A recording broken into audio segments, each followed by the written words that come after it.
E é um espaço que é muito legal para discutir temas bem atuais, entrosar os temas atuais com a doutrina espírita. Então, essa pergunta, por que ela procede nos dias de hoje? Porque muitas coisas na época de Kardec não haviam, coisas que hoje a gente tem com o progresso da ciência, com o progresso da medicina, com o avanço, né?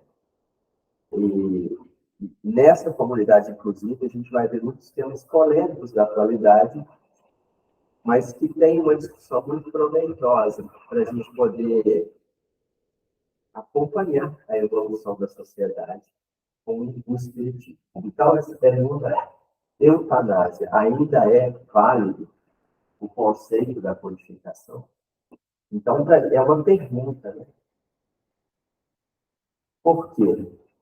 Porque as épocas são diferentes. Então, ainda é válido para a gente saber qual a resposta dessa pergunta, a gente precisa entender alguns conceitos, conceitos da modernidade, conceitos da medicina. A gente precisa entender o que é o conceito de eutanásia, o que a codificação kardeciana fala sobre o assunto, para depois a gente tentar, né, responder essa pergunta. Então, eu gostaria de contar a participação de vocês, porque esse estudo ele foi preparado exatamente em cima de uma coisa mais interativa. Não faz muito sentido falar sozinho, porque a ideia é trazer alguns conceitos, algumas dúvidas, alguns questionamentos, né, que se possa responder, ou outros, às vezes, a gente não vai conseguir. Mas, então, vocês fiquem à vontade também, para que a gente possa progredir no assunto e, ao mesmo tempo, ter a participação de todo mundo. Tá? Então, vamos lá. O que é eutanásia? Eutanásia é antecipar a morte de alguém, o desencarne de alguém. Mas não é qualquer alguém. É alguém que está padecendo de algum sofrimento. Seja esse sofrimento físico, material, ou um sofrimento emocional. Pessoas que têm diagnósticos de doenças incuráveis, ou pessoas que passam por processos de doenças mentais muito severas, né, que traz sofrimento para o indivíduo, que querem abreviar a sua encarnação. E isso é eutanásia. Então, é abreviar, antecipar a morte, o desencarne de alguém. Alguém que esteja sofrendo algum sofrimento físico ou emocional. Como que pode se fazer a eutanásia? Essa é uma pergunta, por quê? Porque em alguns países do mundo a eutanásia é uma coisa legal. Ela é legalizada. Então, tem algumas formas de se praticar essa antecipação do desencarne do indivíduo que está sofrendo. Uma dessas formas é com a assistência, o auxílio de uma equipe profissional, gerenciada por médicos, são clínicas de eutanásia, em que o médico e a equipe vai pegar o indivíduo, vai injetar uma substância no organismo do indivíduo, e o indivíduo vai morrer, vai desencarnar. Essa é uma forma. A outra forma de praticar a eutanásia é chamada também de suicídio assistido.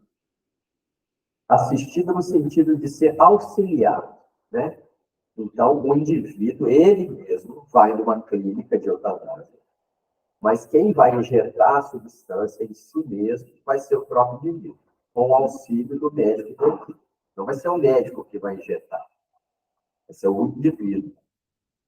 E a terceira forma de se praticar a eutanásia é deixar de fornecer um tratamento para alguém que tenha um prognóstico, ou seja, que tenha chance de ficar melhor, ou seja, o indivíduo tem uma doença, mas que com o tratamento ele tem chance de ficar melhor.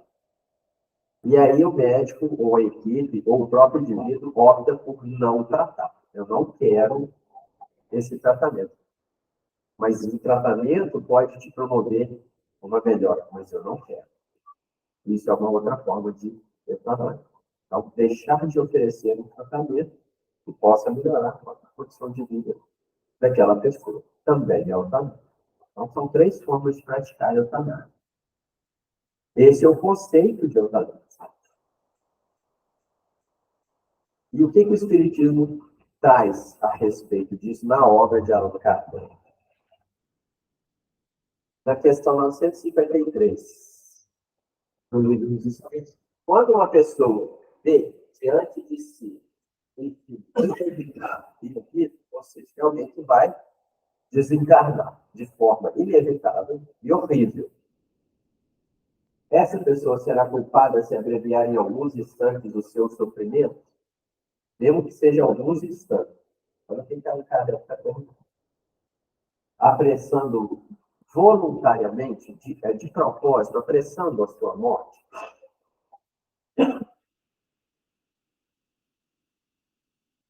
Essa pessoa vai ser culpada? É a pergunta do Allan Kardec, dos Espíritos. Eu estou sofrendo, eu estou padecendo de né, vou desencarnar em breve, estou sofrendo com isso, né? Estou tendo sofrimento horrível. Eu vou ser culpado se eu abreviar a minha desencarnação? Vamos ver o que os Espíritos dizem. Eu acho que pelo menos muito. Não, eu nem sei, né? Vamos ver o que os Espíritos respondem. É sempre culpado aquele que não aguarda o tempo de Deus, né? Que Deus lhe marcou para a existência. E quem poderá? Isso na época de Kardec era até comum, né? De repente, era até possível, quer dizer, né? Às vezes uma coisa ali que parecia que ia desencarnar, mas que vinha, de repente, uma salvação ali que desencarnava, né? E quem poderá estar certo de que, né, embora as aparências, parece que vai morrer, realmente, desencarnar. Esse tempo que tenha chegado, de que o socorro inesperado não vem. De repente vem o socorro disso. Não estava esperando, né? E vem no último momento. Quem pode dizer isso? Ninguém. Essa é a resposta do Espírito. Então, assim, às vezes você vai querer abreviar, antecipar o desencarne, mas quem sabe não vem um tratamento de repente, uma coisa que você não estava esperando, e te cura daquela condição. Quem pode dizer? É a resposta dos Espíritos, né? Bom, mas o Allan Kardec ele ainda quis esmiuçar um pouco mais. Consegue-se que, nas circunstâncias ordinárias, o suicídio seja condenado. Então, ele começa dizendo assim, a gente sabe que suicidar-se é uma coisa condenável. Ele vai fazer uma pergunta para os espíritos. Mas estamos falando, no caso, em que a morte é inevitável e em que a vida só é encurtada em alguns instantes. Allan Kardec insiste na pergunta. Ele quer dizer assim, não é suicídio. A gente está vendo que vai morrer. E a gente está querendo abreviar pouco tempo também. Não é muito, não. Só alguns instantes. O que vocês me dizem? Ele está perguntando para os espíritos, né? É sempre uma falta de resignação e de submissão à vontade do Criador. Então, os espíritos continuam afirmando. É sempre uma falta de resignação em relação à vontade de Deus. Mas então, do jeito é um suicídio, né? Porque mesmo eu sabendo que eu estou com um estado crítico, que os médicos já não vêem mais uma solução para mim, né? Para me liberar, eu vou ficar me sofrendo até o dia que Deus achou que eu preciso ficar. Exatamente. Não Aliás, não é nem Deus, né? É o que eu permiti de lá para cá e eu tenho que cumprir aquele tempo. Exatamente. Deus só permite. É uma forma de... A gente dá um nome porque é uma condição específica, mas não deixa de ser um suicídio, né? Porque se isso aí não fosse assim, quem suicida normalmente está num estado desesperador. Também. Né? Então, ele está ali na vida dele se espera um suicídio, Sim, né? sim, Eu vejo assim. concordo. Então, o conceito da época de Kardec era esse. E não era legal para o espírito a eutanásia. Então, nesse ponto, eu acho que não mudou o conceito da eutanásia daquela época para a época de hoje, em relação à codificação do ato de Allan Kardec. Mas, hoje, tem algumas condições que naquela época não tinha. E a gente vai entrar nesse assunto agora. Então, em relação à eutanásia, a resposta é válido ainda o conceito da codificação. O mesmo conceito que era naquela época, aí já é. Ou seja, a eutanásia ela não é uma coisa legal do ponto de vista espírita. Né? Mas hoje. Do ponto de vista do cristão, né? É, Só o espírito. mas a pergunta é em relação ao espírita. Só que agora a gente vai entrar em outro assunto, que eu acho que tem mais a ver com a modernidade e que é o motivo da pergunta inicial da comunidade espírita quanto isso. Né? Mas Kardec ainda pergunta, quais, nesse caso, as consequências de tal ato? Então, se a pessoa abreviar, né, o desencargo, quais as consequências? Uma expiação proporcionada, como sempre, a gravidade da falta, de acordo com as circunstâncias. Então, assim, vai ter é proporcional, né? Mas vai gerar uma expiação. Aquele espírito vai ter que ter uma expiação depois para corrigir isso. Né? Claro que vai ter agravantes, vai ter atenuantes. Uma coisa é uma pessoa que está com o diagnóstico de uma doença assim, que vai ser a longo prazo, né? Por exemplo, existe uma doença chamada esclerose lateral amiotrófica, por exemplo, né? É uma doença degenerativa, mas ao passar dos anos, a pessoa vai perdendo a condição de andar, de falar, de comer, de se higienizar, mas ao longo dos anos, né? Não é imediato. Então, se essa pessoa descobrir um diagnóstico e quisesse cometer eutanásia, é uma coisa. Diferente de uma outra que, às vezes, está já com uma esclerose lateral amiotrófica em uma fase extremamente avançada e que já não consegue mais nada. É outra coisa. Então, tem situações diferentes. Então, depende muito das circunstâncias. Ele coloca aqui, ó, de acordo com a circunstância. Né? Mas é sempre uma falta. Né? Vai gerar uma expiação. Mas, no Evangelho, segundo o Espiritismo, a gente vai ver esse questionamento todo. Pensam alguns que, estando-se na Terra para espiar, cumpre que as provas sigam seu curso. Então, está todo mundo aqui para espiar alguma coisa. Então, vamos deixar que as expiações aconteçam e que cada um siga as suas provações e as suas expiações. Outros há mesmo que vão até o ponto de julgar não só nada devem fazer para atenuar, mas que, ao contrário, devem contribuir para que elas sejam mais proveitosas, tornando-as mais vivas. Ou seja, existem pessoas que, inclusive, acham que se o irmão está passando por uma aprovação, eu não só vou ter que deixar ele passar pela aprovação, como, às vezes, eu vou ter que dar uma ajudinha para piorar a situação dele, para ficar mais viva. Está no Evangelho, segundo o Espiritismo, né? Essa é uma questão. Ele está fazendo uma introdução para fazer uma pergunta, né? Grande erro, olha só. Grande erro. Porque mesmo que todo mundo tenha prova a se passar e expiação, nós temos que atuar em favor do próximo para tentar atenuar o sofrimento dele. Falta mais uma pedrinha no campo.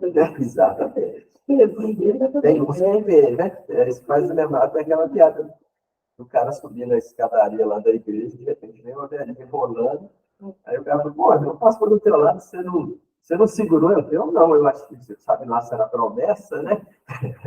Deixa ela fora de escada abaixo, né? Né? Mas tem gente que é assim, né? É certo que as vossas provas têm que seguir um curso que lhes traçou Deus. É certo. Cada um tem o seu pedaço a pagar, a espiar, né? Dar-se-á, porém, conheçais esse curso, quer dizer, ninguém sabe o que cada um tem que sofrer. Então, assim, eu não vou. Se o Marco estiver passando por um problema, eu não vou ficar ali jogando mais uma pedrinha, como até falou, né? No sofrimento dele. Claro que não. O papel é ter que auxiliar o irmão. E nós estamos falando isso do ponto de vista agora de saúde mesmo. Se tem uma pessoa sofrendo, né? Porque está com algum problema de saúde, nós temos que ter a sabedoria, a sensibilidade de auxiliar esse irmão, né? É o que está dizendo no Evangelho segundo o Espírito Santo. Olha só, sabeis se a providência divina não te escolheu para atenuar o sofrimento do irmão? Será que você sabe? Quem sabe? Talvez seja você mesmo. Talvez seja você, médico, que foi escolhido para atenuar o sofrimento daquele indivíduo. Talvez tenha sido você, enfermeiro. Talvez tenha sido você, o técnico de enfermagem. Talvez tenha sido você, o parente próximo. Igual você mesmo comentou, às vezes tem uma decisão que é toda, parece uma droga nova, e vai estar resolvendo o problema. E que ninguém contava com aquilo. Justamente, que é um ano. Ainda mais hoje, que as coisas estão assim. Muito aceleradas. Olha, de um ano para o outro, as coisas estão mudando assustadoramente. Só aquela doença cefaróide, eu gosto mesmo. Esclerose lateral neurológica. Essa que a gente não vê falar que tem alguma evolução no Tem tratamento. muita coisa assim, que está progredindo, mas eu também não saberia te dizer, mas eu acho que em todas as áreas está tendo um progresso muito grande. Quem sabe? Aquele rapaz, aquele repórter da Record, que nem está fazendo trabalhando lá, está quartel. Ele voltou a trabalhar, ele estava com doença degenerativa, não sei se é o Parkinson, mas ele foi para fora, tentou um tratamento, e não tem uns 2 meses, eu acho que ele não tinha mais alface, ele tinha perdido a alface, ele não sentia mais os filhos dele, ele estava com muita dificuldade, já está caminhando, ele passou por um processo, é um processo experimental, que ele foi fazer bem longe daqui, e que ele passou por um. Coloca uma câmera e é colocado em calor extremo, depois é resfriado também, numa condição. Depois você dá uma pesquisada, eu não sei o nome do tratamento, mas a gente vê que alguns anos atrás, não aparece só ele que tenha feito esse tratamento e teve uma resposta muito boa. Quem podia imaginar que alguma coisa está acontecendo nesse Pode ter e tem certeza. poucos anos. Pode ter certeza que para cada problema tem alguém da ciência buscando uma solução.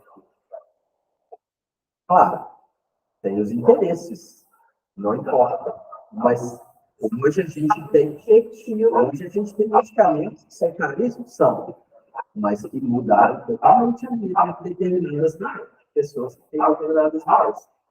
E aí a sociedade vai se organizando e vai promovendo o tratamento de um todo. Mas, enfim, com certeza, eles estão cuidando muito rapidamente das coisas.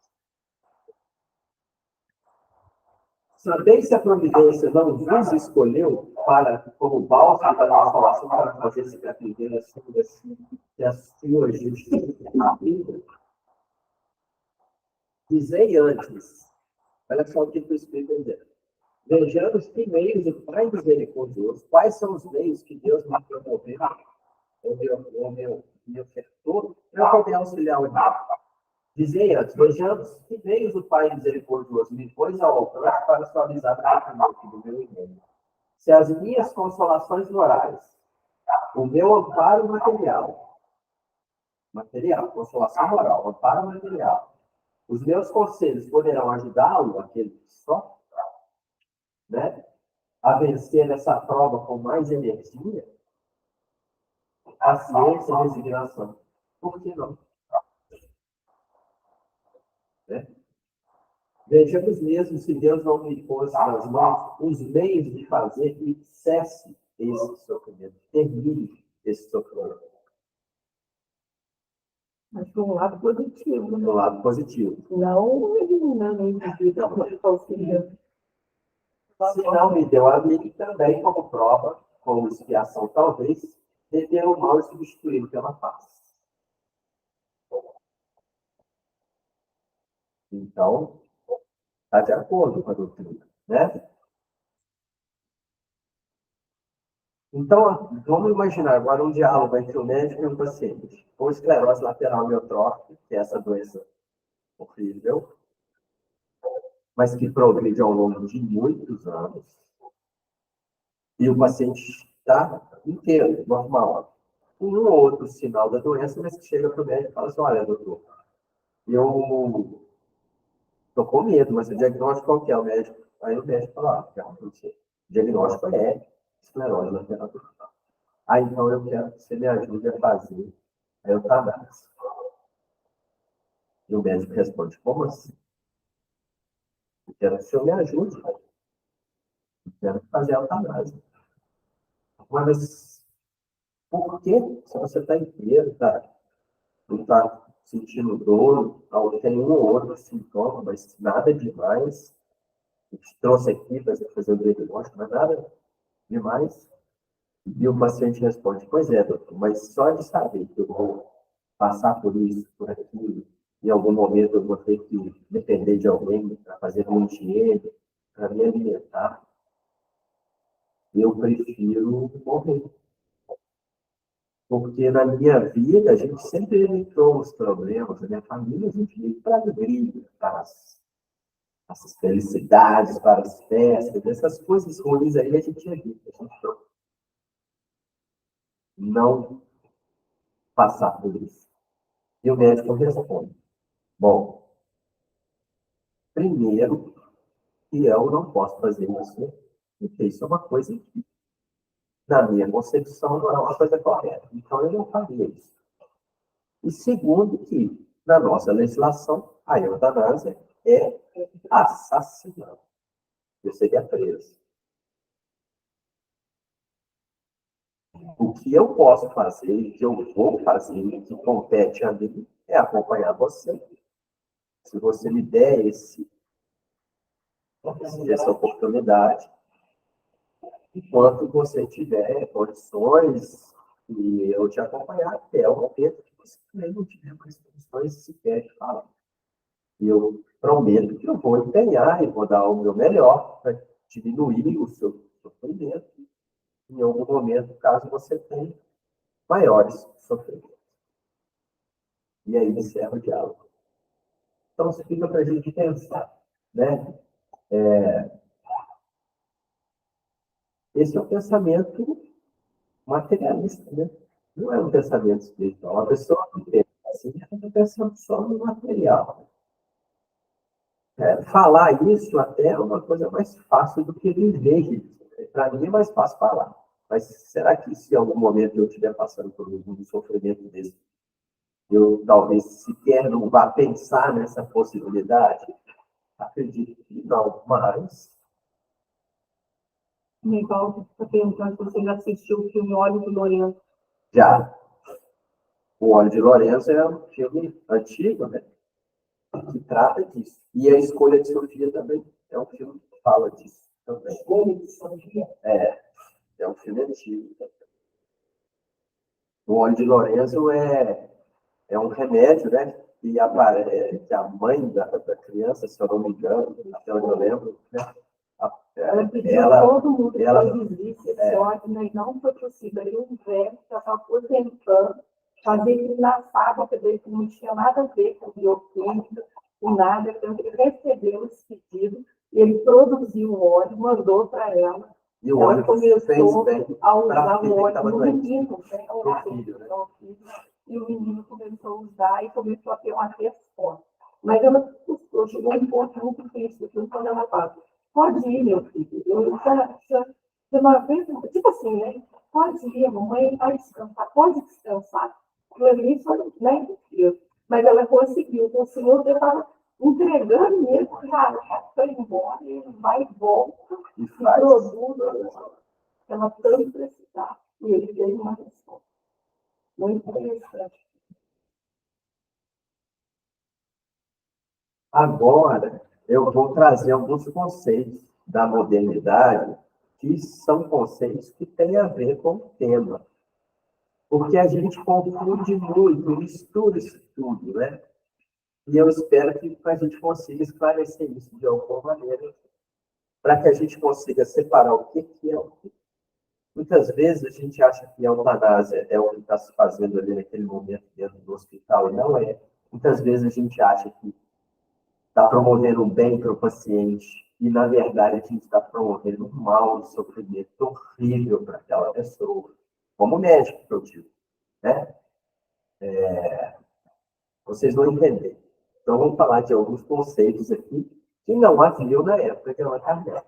Porque na época de Kardec não tinha respirador, aparelho de intubação, medicações que a gente usa hoje para poder manter uma pessoa viva, morte encefálica, isso não existia na época.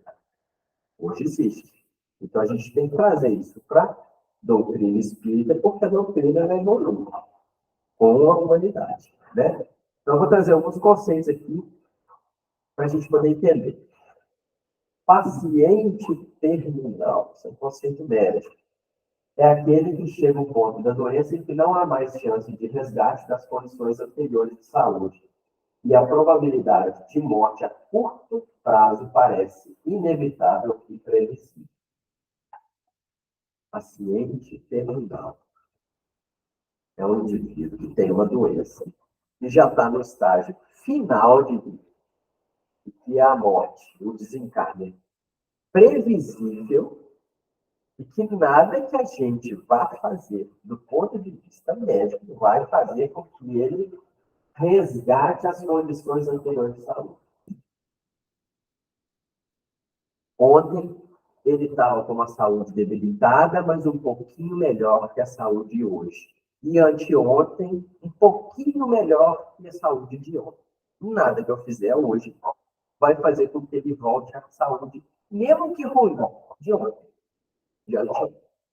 Ele está no processo de progressão, o paciente está numa fase terminal. Esse é um conceito, paciente terminal. Nada do que eu faço, do ponto de vista médico, no século que nós estamos, em 2024, vai fazer com que esse paciente volte ao estado de saúde anterior. Então, esse é o conceito de paciente terminal. Grave esse conceito, porque ele é importante. Quando que a gente faz algo para algum paciente com a tentativa de fazer com que ele volte à condição de saúde melhor anterior? Quando ele não é um paciente terminal. Quando ele é um paciente terminal, a gente vai fazer outros tipos de procedimento. Então, a gente vai fazer uma coisa para um tipo de paciente, vai fazer uma coisa para outro tipo de paciente. Tá? Então, o paciente terminal é aquele que nada que a gente vai fazer vai ter algum efeito para fazer com que ele volte ao estado de saúde anterior dele. Não precisa nem ser um estado de saúde maravilhoso. Pode ser um estado de saúde péssimo, mas um pouquinho melhor do que o que ele está agora. Nada vai fazer. Esse é o conceito da modernidade. Aí a gente está falando de eutanásia, mas tem outros conceitos na medicina de hoje. Distanásia, ortotanásia e cuidados paliativos. O que é distanásia? Distanásia é você prolongar o sofrimento de alguém, causando uma morte lenta e sofrida. Gente, mas isso é feito todo dia, no mundo inteiro. Agora, tem um monte de gente fazendo isso. Médicos. Não é de maldade, não. Não é por maldade, não.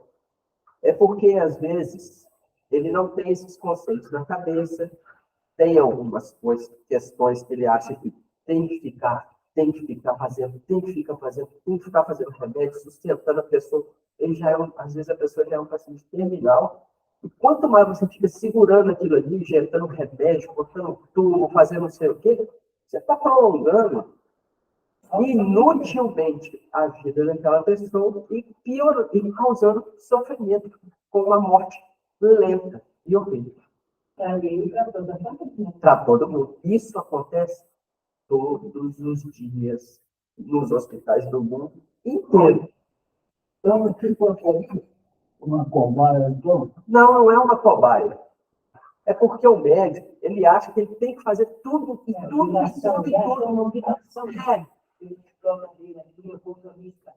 Agora, se ele parar para refletir e para estudar sobre os conceitos da modernidade, ele vai ver que o que ele está fazendo, em vez de ser um bem para o paciente, ele está fazendo um mal.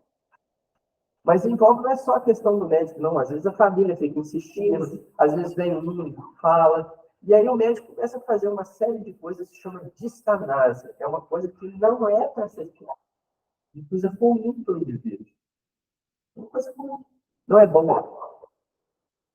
Seria assim, tem um limite para aquela medicação que chama noradrenalina para usar em pacientes nesse caso.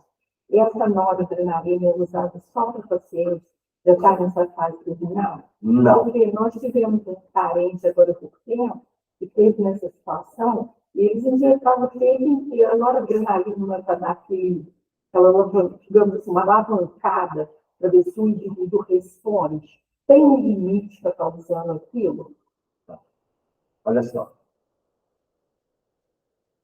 Você fez o diagnóstico de um paciente. Não é paciente terminal. Lembra do conceito? Paciente terminal. Sim. Não é paciente terminal. Então, você vai usar noradrenalina, adrenalina. Você vai usar. Porque você tem que tentar de tudo, porque você tem condições da pessoa voltar a um estado de saúde anterior àquele. Entendeu? Mas se é um paciente terminal, se você usar a noradrenalina, você está prolongando o sofrimento daquele indivíduo. Você está fazendo o quê? Distanásia. Porque esse cliente de julho, quando você começou muito, por 2 meses, não tinha reação nenhuma. A gente relê o termo de paz, você estava vendo que ele estava ficando verde. Ele não tinha resposta. E todos os dias, a primeira, porque ele era uma pessoa jovem, tinha 50, 60 e poucos anos, e eles achavam que ele ia, mas, enfim, ele foi usando isso durante 2 meses, quase. E não teve resposta. Esses procedimentos, uma internação em CTI, por exemplo, isso tudo é uma indicação médica. Não é uma questão se faz ou não faz, é o médico que define. Como o médico pode te prescrever uma dipirona ou uma amoxicilina. Ele que vai estudar o seu caso, chegar a uma conclusão, fazer um diagnóstico e falar, não, para você vai ser isso. O médico ele vai falar, tem que entubar esse paciente. Esse aqui não precisa entubar, ele já é um paciente terminal. Se eu entubar, eu vou estar fazendo o que com ele? Promovendo uma morte lenta e sofrida. É uma indicação médica. A noradrenalina, adrenalina, se for um paciente que não tem o que a gente chama de prognóstico, ou seja, nada do que eu fizer, eu já sei, vai fazer com que esse paciente volte a um estado de condição melhor. Se eu fizer aquele procedimento, eu estou fazendo um sofrimento para aquele indivíduo. Aí a gente volta no que estava lá no livro, no Evangelho. A gente tem que ser um instrumento de atenuar o sofrimento do próximo e não piorar. Tá? A grande questão é, você tem um paciente que tem uma doença grave. Ele tem um prognóstico? Ele tem chance? Não, ele não tem chance. Aquilo ali, a gente já sabe que vai só progredindo até ele se encarnar. Nada do que eu fizer, de remédio, de procedimento, vai fazer com que ele fique. Então, se eu ficar fazendo um monte de coisa, passo um tubo aqui, passo uma sonda no nariz, passo uma sonda no bexiga, enfio o catéter no pescoço, enfio Eu estou promovendo sobrevivência. Eu estou fazendo desenvolvimento. Esse é um conceito moderno. Eutanásia é outra coisa. O que nós estamos falando é de eutanásia. E ortotanásia? Eutanásia é um outro conceito da modernidade. É suspender as atividades que promovem a vida de forma artificial. Então, se eu não tenho indicação de ficar fazendo um monte de coisa, sabendo que aquele paciente é um doente terminal, eu deixar de fazer é o certo. Como é que chama isso? Eu deixar de fazer? Eu vou promover só o alívio do sofrimento, dando remédio para dor, remédio para conforto. Isso eu tenho que fazer. Alimentando, né? Isso chama-se ortotanásia. Ou seja, é o correto. É você focar no conforto de vida, que você sabe que vai caminhar, vai aliviar o sofrimento. Então, distanásia é uma coisa ruim. Ortotanásia é o correto. Eutanásia é o que a gente já viu. Não está correto. O que é cuidado paliativo e cuidados do fim de vida? Porque a gente confunde isso também. Né? Cuidado paliativo é um conceito moderno. Cuidado paliativo é um cuidado focado na pessoa que está doente e na família da pessoa que está doente. Envolve médico, fisioterapeuta, assistente social, psicólogo, nutricionista. É uma equipe de cuidados paliativos. O ideal é que os cuidados paliativos iniciem logo no diagnóstico. Uma pessoa, esse senhor, por exemplo, que eu dei um exemplo, que tem esclerose lateral mental, ele está ótimo, ele está perfeito. Ali deve começar o cuidado paliativo. Ali ele tem que ter uma conversa sobre o futuro. Ali ele tem que ter uma conversa com o psicólogo. Isso é cuidado Começar a preparar, né? Isso é cuidado. E focar no sofrimento do indivíduo, não na doença. Não é ficar focando nos remédios da doença. Cuidado paliativo é você amparar o indivíduo. Né? E a família do indivíduo que tem uma doença grave e progressiva. Isso é cuidado paliativo. E a gente confunde. A gente acha que o indivíduo está lá no leito de morte, dentro do hospital, ali que tem que começar o cuidado paliativo. Não é. Não é. A gente fala assim, cuidado paliativo. A gente acha assim, cuidado paliativo não vai fazer mais nada. Olha só o erro. Não. Não. Cuidado paliativo é apoiar a pessoa, seja ele com remédio, sem remédio, com psicólogo, desde o início do diagnóstico. E eu vou dar depois para vocês, quem tiver interesse, 2 documentários que tem na Netflix que falam sobre isso, que é muito legal. De meia hora e 40 minutos cada um. Muito legal. Real. Mostrando a vida real no ambiente, cuidados paliativos, de hospital. É muito legal. Equipe multidisciplinar. Muito legal. E o que é cuidados de fim de vida? Olha só. O indivíduo já está no fim da vida. Já é um doente terminal. Ele merece cuidados também. Não merece ser largado para lá e não fazer nada. Ele merece ter a dor eliminada. A gente tem remédio para dor. Ele merece ter medicações que melhorem o desconforto respiratório, sedação, deixe o indivíduo mais num estado quase que de coma realmente do sofrimento. Isso é aliviar o sofrimento. Isso é cuidado do fim de vida. Que é diferente de cuidado paliativo. Consegue diferenciar o que é uma coisa e o que é outra? São conceitos modernos da modernidade.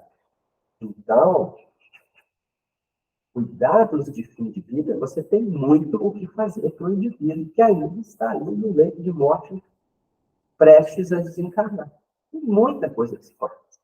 Tem um apoio que você pode fazer para a família. Você tem medicamentos para atenuar a dor, para atenuar desconforto respiratório, sedativo, enfim. A ciência hoje dispõe de muitos recursos para isso. Então, esses conceitos são muito importantes, porque às vezes a gente se encontra com alguém, ou a gente mesmo numa situação como essa, e a gente mistura isso tudo. Acha que o médico está deixando o tratamento de lado, e não é. Não é verdade. Deixa eu te perguntar uma coisa. O que você enquadraria em você eu conheci uma pessoa que até desencarnou ano passado, teve câncer, um câncer muito agressivo, né? E então, o médico falou para ele, aí fez uma previsão, e de fato, essa previsão, né, infelizmente aconteceu, e ela, iniciante de participação, ela decidiu que quando ela entrasse nesse momento, ela não queria ir para o hospital, não cuidava, tá? E ela não queria ter nada dessa situação para prolongar a vida dela. E ela só queria morrer em casa junto com a família. E assim foi feito. Tá? Mas aí ela recebeu, né, o médico ia lá, assim, suporte que ia dar para ela dentro de casa, foi dar. Tá? Ela continua tendo os cuidados do fim de vida. E o tratamento paliativo também. Aí ela entraria aqui no orfanato. Eutanásia. É uma morte muito mais digna, não é? É. Porque, assim, se você sabe, o médico sabe, a família sabe que nada do que se for fazer vai auxiliar naquele processo, vai, às vezes, prejudicar, então você tem a opção de escolher. O nome disso é diretrizes antecipadas. Por exemplo, aquele exemplo que eu dei, o indivíduo ele pode dizer, ele pode deixar por escrito e falar assim, ó, quando, se em algum momento, diante da esclerose lateral amiotrófica, eu chegar no ponto de não ter mais condições de me expressar, de falar, de eu exprimir as minhas opiniões, eu já deixo claro que eu não quero ser entubado, eu não quero passar por isso, passar por aquilo. Então, como? Diante de uma situação que é irreversível, né? Porque se for uma coisa reversível, aí é eutanásia, né?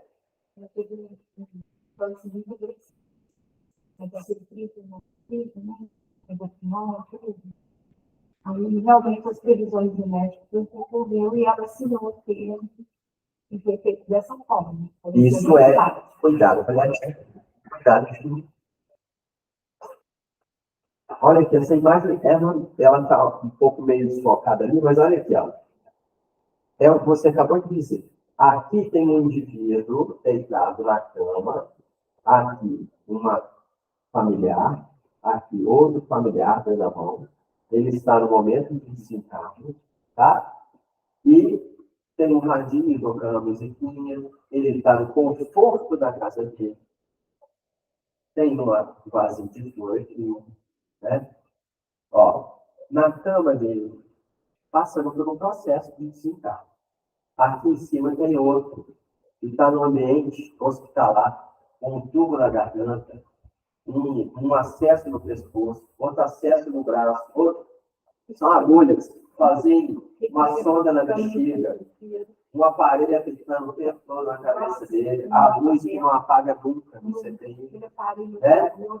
Sem o familiar, sem ninguém. Qual é a maneira mais digna de você desencarnar? Essa? Claro, isso aqui tudo se justifica se for uma pessoa que tenha condições de voltar a uma condição de saúde previamente boa. Não é isso que a gente está falando. Nós estamos falando de um doente terminal.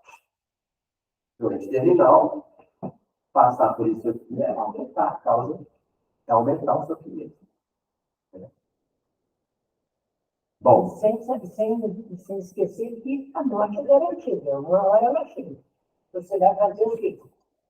Não adianta tudo isso que você vai do mesmo jeito. eu costumo falar que é a gente puxando para um lado e o Papai do Céu puxando para o outro. Você nunca vai ganhar essa queda de braço, né? Inclusive, essa pessoa escolheu a música do negócio, a mensagem, a flor. Isso é legal. É igual cabo de guerra, né? Aí eu deixo algumas questões para a gente pensar. A visão material versus a visão espiritual, né? Da eutanásia, como aquele exemplo que eu dei do paciente, né? Visão materialista, falando, realmente, você vai querer acabar com o seu filho, e falar, amor, é muito independente de muita coisa que você tem ainda para fazer, né? Eu tenho um exemplo aqui de um preceptor que me contou uma vez que ele estava fazendo residência lá no Rio e tinha um paciente terminal no hospital oncológico no Rio de Janeiro. E aí você pensa assim, poxa, não tem nada que você possa fazer mais por isso, né? E aí o residente falou assim, olha, ele insistentemente falando com o residente, falando com o chefe. Ele precisava sair em casa e voltaria. Mas nesse momento está tão grave, está tão mal. Aí o chefe dele falou assim, não tem dúvida, você deixou ele falar. Ele ia voltar. Não, não deixei. E qual que era o motivo? Porque ele tinha colocado o filho para fora de casa, que era homossexual, ele queria em casa pedir perdão para o filho e voltar para o hospital e terminar de desencarnar. Ou seja, mesmo naquela condição extremamente terminal, ainda há muito o que se possa fazer.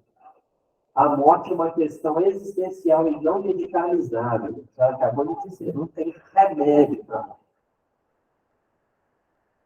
Eu não tenho remédio para a morte. É uma coisa natural.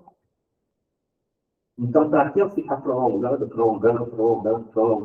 A gente chama isso de tratamento fútil. Obstinação terapêutica, que a gente fala. Mas aí passa pelo psicológico também, do profissional, às vezes ele acha que está matando a pessoa, mas aí é questão individual, né? E não está. Ele fica insistindo, e aquilo ali causa sofrimento. A morte, ela é existencial, ela não é medicalizada, não tem remédio. A gente tem que lembrar que o sofrimento como um instrumento evolutivo. Sim, mas a gente tem que tentar atenuar o sofrimento dos nossos irmãos. E convivem, e que a gente puder fazer, a gente tem que fazer. E aqui, ó, o tratamento é limitado. Chega um ponto que eu não tenho mais tratamento. Mas o cuidado é ilimitado. Eu espero que tenha ficado bem claro isso, sabe? O tratamento chega a um ponto que ele não tem mais o que fazer. Mas o tratamento, agora o cuidado, ele vai até então, sempre se pode fazer algo para alguém só, do ponto de vista, né, de doença, como nós estamos falando. Então, o cuidado é ilimitado. Bom, era isso que eu tinha para compartilhar com vocês. Deixa eu só, antes de terminar de responder, eu ainda tenho 5 minutinhos. São 2 documentários. Um chama A Partida Final e o outro chama Extremis. Depois, se alguém quiser, eu me mando para o grupo Extremis. Vale muito a pena assistir. E aborda isso tudo com casos de verdade, casos reais, verdadeiros, né, lá nos Estados Unidos. Então, isso é uma medicina que está avançando muito. É uma área da medicina que está avançando muito. E ainda é desconhecida, ainda por muitos profissionais de saúde. Eu mesmo não conhecia muitos termos. Depois que eu fui estudar, eu mudei.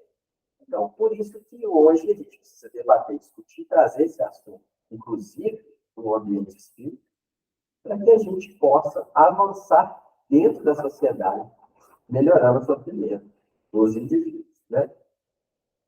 O Miguel perguntou, o que você pensa do Carlos Schumacher? O pessoal sempre pergunta do Schumacher. O Schumacher, Neivaldo, eu não tenho muito detalhe do caso dele, não, mas até onde eu sei, ô Neivaldo, o Schumacher ele não está sendo sustentado vivo por máquinas e aparelhos. O Schumacher está em coma. Então, nenhum médico pode ter essa previsão que a gente falou, que vai morrer inevitavelmente breve. Então, Schumacher não se enquadra no quadro de doente terminal.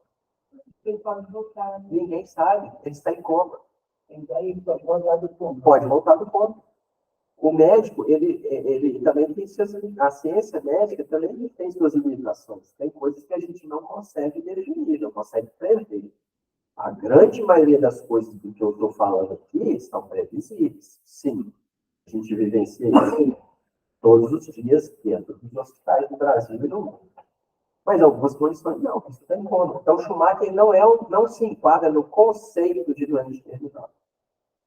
Pelo menos até onde eu lembro, né? Eu não sei como é que evoluiu, mas o que eu sei é que a família gasta um dinheirão, toda a fortuna dele, para promover um conforto para ele ficar naquela condição que ele está, de coma, num ambiente melhor possível. Mas ele não é um doente terminal. Não está entubado. Não está entubado. Não é como. Respira sozinho. Não se nutre sozinho, mas aí vai precisar nutrir. Se tirar a nutrição, ele vai morrer. Aí é eutanásia. Né? Não é um conceito de doente terminal. Como você disse, ele veio lembrado do Dudu, né, na época que ele falava, né, da morte cerebral, que eles têm um protocolo que mudou, se não estende mais a vida dos aparelhos, o momento passa por todos aqueles testes que confirmam, né, a morte cerebral, né? Então, seria não estender esse sofrimento da pessoa, porque não tem retorno. Sim. Né? Também é um conceito. Isso aí é uma coisa que dá para se diagnosticar. Uhum. Né? Morte cerebral é um diagnóstico. Então, a gente consegue diagnosticar uma morte cerebral. É diferente de um coma. Bem diferente. Mas aqui no Brasil não tem isso. Cometer um impacto e desligar os aparelhos, porque a pessoa tem morte cerebral, não. O sono, A morte cerebral, é o seguinte: o indivíduo está em morte cerebral, o corpo não se sustenta sem o aparelho. E por que se usam aparelhos na morte cerebral? Só por um motivo: para a doação de órgãos. Se a gente desliga o aparelho, os órgãos vão morrer. Mas a morte cerebral é certeira. Você desligou os aparelhos, isso aí não tem dúvida. Um corpo sem cérebro não sobrevive. Mas se a pessoa está em morte cerebral, o espírito ainda está aí igual. Ainda acho que ele está em processo de desligamento.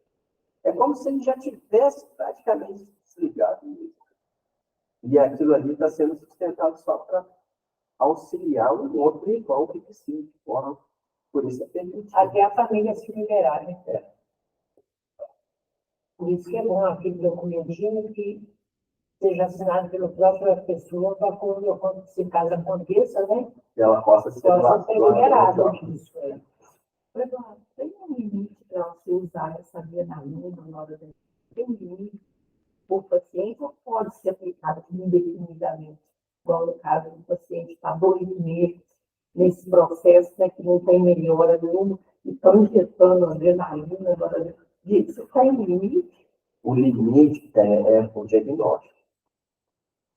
Entende? Se você tem chance de reverter, você tem que fazer. Então, não tem um limite. Você tem indicação ou não indicação. Entende? Por exemplo, o paciente ele enquadra no diagnóstico de doença terminal. Então, ele não tem indicação de fazer nenhum NF, nem 1000 ml de cloroquina. Mas aquele que tem indicação, você vai fazer. Você tem que fazer. E o que a gente vê normalmente é que quando o doente está progredindo e piorando, você vai aumentando a noradrenalina até chegar a um ponto que ele não responde mais àquele aumento da medicação e ele está independente do que você está fazendo. Era isso. Então, A injeção de morfina, ela também representa esse tipo de estado terminal? a morfina é um analgésico potente que a gente usa hoje em dia, os cuidados paliativos usam muito com o intuito de tirar o sofrimento de dor daquele indivíduo. Mas ela pode antecipar essa partida. Então, nas doses que se usa, ela não é um medicamento para promover a eutanásia. É isso que você está perguntando. Ela é um medicamento para promover o alívio e o conforto na hora do desencarne daquela pessoa que está doente terminal. Então, no caso, se acontece qualquer coisa com essa injeção, o erro na dosagem? Não. Foi progressão natural do doente para a morte. Ele já está morrendo mesmo. O organismo tem que precisar o livro. Eu não fui. Isso foi comigo. Ainda bem. Eu não fui. Eu tomei uma dose. Eu me vi no plano espiritual. Estou falando para vocês saberem que isso aconteceu comigo há 3 anos atrás.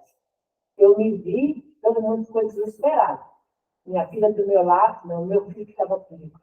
E eles em volta da cama, na maior hora de desespero, porque assim que a moça estava fazendo a injeção para tirar a minha dor de herpes zoster, que estava me levando à loucura, eu entrei nesse estado, entendeu? Eu fiquei de lá e eu tentava falar. Para quem estava ali naquele desespero, gente, eu estou aqui, vocês não me escutam, eu estou falando, poxa.